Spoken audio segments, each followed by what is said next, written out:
Fala, investidores, sejam muito bem-vindos ao canal Planileiro Investidor. Eu sou Adriano Costa e nesse vídeo nós vamos falar do relatório gerencial de fevereiro de 2023 do fundo BTG Pactual Corporate Office Funds, é o BRCR11. Vamos ver o informativo mensal de fevereiro. Então fique conosco aí se você gosta desse tipo de assunto. FIF, Agro, FINFRA, o principal assunto aqui no canal. Então não perca tempo aí, se inscreva no canal, ajuda a gente aí, tá? Deixa o seu like, ative o sininho de notificações e também eu vou deixar esse relatório gerencial para você na descrição do vídeo, você baixar, fazer uma leitura mais detalhada e compartilhar esse vídeo também com outros amigos aí, investidores, tá?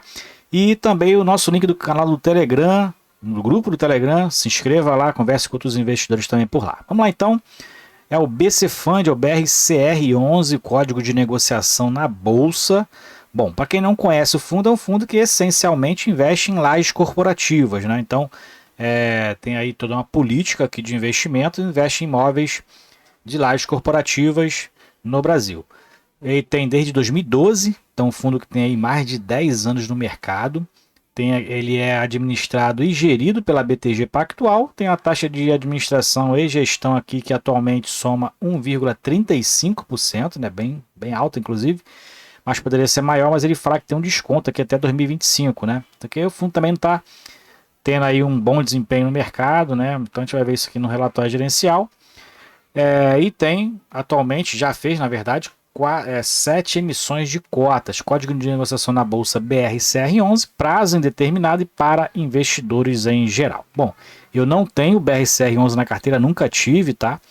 É um fundo de lajes corporativas que vem sofrendo desde o início da pandemia aí com a vacância. A gente vai ver isso aqui, né? Os principais fatores aí que tem feito o fundo cair bastante no mercado e continua caindo por incrível que pareça. Falou de mercado do fundo atualmente, 1,4 bi.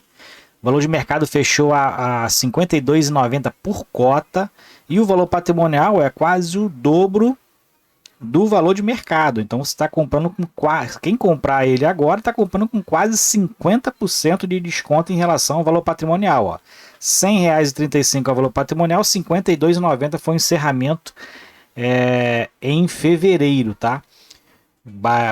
Esses valores aqui são referentes a fevereiro, já esses valores patrimoniais são fechados em março, né? E esse é o rendimento referente a janeiro, né? Que anunciou agora fevereiro, que também foi praticamente o mesmo rendimento distribuído, né? Anunciou hoje, inclusive. Né, e o relatório está um pouco atrasado, por isso que ele tem uma mistura aqui de competências aqui em relação aos meses. Tá? A database do valor patrimonial, por exemplo, está aqui em novembro. Ó. Não tenho certeza se está certo, mas é novembro. Mas a database dos valores de mercado, vou fazer uma bagunça agora de riscada aqui, é fevereiro. Tá? Bom, o volume médio de negociação na Bolsa de Valores, que é essa sigla aqui, né, foi de 1,45 milhões por dia, liquidez média no mercado secundário. Atualmente o fundo está com mais de 157 mil cotistas, tá? Então, como eu falei, eu não sou um deles, mas se você se inscreva aí no canal, porque todos os meses a gente inicia a leitura dos relatórios do mês com o do BRCR11 normalmente, né? Tá? Então se inscreva aí para acompanhar o fundo, se você é cotista ou não. A vacância do fundo financeira atual é de 18,4% e a vacância física 24%. Então o fundo está aí, né, em relação à área bruta locável, 1/4 da sua área bruta locável ainda está vaga. Tem fundos piores aí, mas o fundo também está aí mal das pernas. Né? Atualmente o fundo tem 15 imóveis, entre imóveis diretos e indiretos. E a relação de imóveis AAA é de 81%. Bom, vamos lá então, vamos seguindo aqui. Ele fala das últimas notícias, ele fala sobre a relação ao mercado, né? E aí, análise da demanda, as empresas ainda em retração em relação à volta ao trabalho presencial, muitas aí já se adaptaram, né? Então, alguns fundos aí tendo dificuldade realmente, o estoque de lajes corporativas em determinadas regiões ainda está alto, né? E aí colabora, né, para que a vacância demore um pouco a ir embora, né, e as empresas retornem para os trabalhos presenciais, né?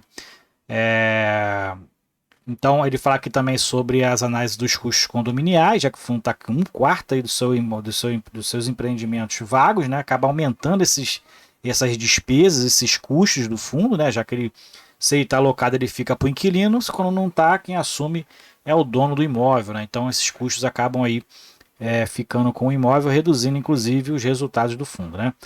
E no retorno ao cotistas, por incrível que pareça, o fundo segue caindo no mercado, né? 6,6% foi a queda no mercado no mês de janeiro, né? No mês de fevereiro, na verdade, né? Encerrou aqui a 52,90, enquanto o Ibovespa registrou 7,5% negativo, né? Então, esses dados aqui de 7,5% negativo é referente a janeiro, né? Ibovespa em fevereiro, se eu não me engano, não, foi em janeiro que foi positivo, né? E agora em fevereiro foi negativo. A liquidez média diária na bolsa foi de 1,4 milhões, como a gente já falou, fechou a 52,90 e o dividend yield anualizado, com base no valor de mercado, né, 11,2%. Quanto menor o valor de mercado, né, que você pegar, maior vai ser a proporção em relação aos dividendos que o fundo está pagando, já que os dividendos estão se mantendo ali em torno de 50 centavos, né? Aqui são os indicadores de mercado, deixa eu dar uma ampliada nesses números aqui. Então aqui a gente verifica em relação à performance na bolsa, o fundo então está com 47,3%, na verdade, no encerramento ali de fevereiro, né? 47,3% descontado no mercado. O valor da cota, então, realmente está muito abaixo do valor patrimonial, o valor de mercado, né? 47 centavos foi a distribuição. E o fundo segue então, né, com um grande desconto em relação ao seu valor patrimonial. Bom, vamos voltar aqui para o tamanho normal. E aqui a gente verifica, né, em relação ao retorno ao cotista nos últimos 24 meses, né, e tem até inclusive em fevereiro que foi negativo em 6,6% foi o retorno do fundo, mas lá nos últimos 24 meses acumula aí uma rentabilidade negativa para o cotista de 28,2%. E a gente vê o porquê, né? Aqui, nos últimos 24 meses, o fundo está custando R$ 86,80, mesmo assim estava bem descontado em relação ao valor patrimonial da época, e agora R$ 52,90 e um valor patrimonial que baixou aqui para R$ 100,30. Então, realmente, fundo em queda livre aí nos últimos 24 meses. Bom, mais para baixo aqui a gente verifica a evolução do número de cotistas, que segue no sentido contrário, né? Muitos aí acreditando também no fundo, na recuperação aí no médio prazo, né? Provavelmente. Segue aumentando a quantidade de cotistas e segue diminuindo a quantidade de cotistas de pessoas jurídicas, né? 317 é o atual. O desempenho financeiro e operacional, a gente verifica que o fundo está com uma vacância financeira menor do que a vacância física, né? Então, alguns contratos ali provavelmente por garantia, por renda mínima garantida, ou então né, um valor de contrato superior ao valor realmente atual do aluguel, né? Provavelmente algum aluguel maior do que o valor normal e contribui para que essa receita, a vacância financeira do imóvel fique menor do que a vacância física, né? Como acontece em outros fundos que a gente estuda aqui no canal. Então a vacância maior vem lá do Senesp ainda, né? 27 mil metros quadrados, seguida da Torre Almirante e Diamond Tower não mudaram nada, segue aí os 3 primeiros colocados em relação à vacância do fundo. E o fundo manteve a mesma vacância de dezembro em janeiro, né? 18,4%. E em relação ao desempenho dos indicadores aqui financeiros, né? Então o fundo teve um lucro de 14 centavos por cota em janeiro, fluxo financeiro ajustado operacional 43 centavos, a distribuição foi de 47 centavos por cota e teve um pequeno aumento aqui no valor patrimonial da cota. Aqui o fundo segue em auditoria, né? Então as informações financeiras foram suprimidas, portfólio do fundo, então aqui tem a especificação, né, de cada um dos imóveis, são 15 imóveis, entre imóveis diretos e indiretos, aqui são os principais inquilinos, não são todos, né, são os principais, então o fundo tem um portfólio bem diversificado em imóveis, isso é um ponto positivo, tem um portfólio diversificado em inquilinos, mas segue